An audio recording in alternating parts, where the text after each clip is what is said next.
നമസ്കാരം. 2025 ജനുവരി മാസം 14-ാം തീയതി മകരപ്പൊങ്കലാണ്. മകരപ്പൊങ്കൽ തമിഴ്നാട്ടുകാരുടെ വലിയ ഉത്സവമാണ്. മകരമാസ ആരംഭവും മകരസംക്രാന്തി ചൊവ്വാഴ്ച ദിവസം പുണർദ നക്ഷത്രത്തിലാണ് വരുന്നത്. നമ്മുടെ വീടിന് മുമ്പിൽ സൂര്യദേവന് പൊങ്കാലയിട്ടാൽ ആ ഒരു വർഷവും നമുക്ക് സമ്പദ് സമൃദ്ധി തന്നെയായിരിക്കും. ചൊവ്വാഴ്ച ദിവസം രാവിലെ കുളിച്ച് ശുദ്ധമായി വീട്ടുമുറ്റത്ത് സൂര്യകോലമിട്ട് പൂജാ സാധനങ്ങൾ ഒരുക്കി പൊങ്കാലയിടാം. പുതിയ മൺകലത്തിൽ വേണം പൊങ്കാലയിടാൻ. 3 കരിമ്പ് കിട്ടുമെങ്കിൽ അതും വാങ്ങി പൊങ്കാല അടുപ്പിനരികിൽ വെക്കാം. രാവിലെ 8 മണി മുതൽ 9 മണി വരെ ശുക്രാഹോര സമയമാണ്.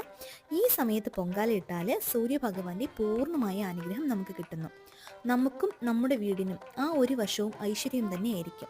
വെൺപൊങ്കൽ, മഞ്ഞൾ പൊങ്കൽ, ശർക്കര പൊങ്കൽ, ഇങ്ങനെ 3 തരത്തിലുള്ള പൊങ്കൽ തമിഴ്നാട്ടുകാർ ഇടാറുണ്ട്. ശർക്കര പൊങ്കലാണ് ഏറ്റവും ഉചിതം. വീഡിയോ ഇഷ്ടപ്പെട്ടെങ്കിൽ please like, share and subscribe. Thank you.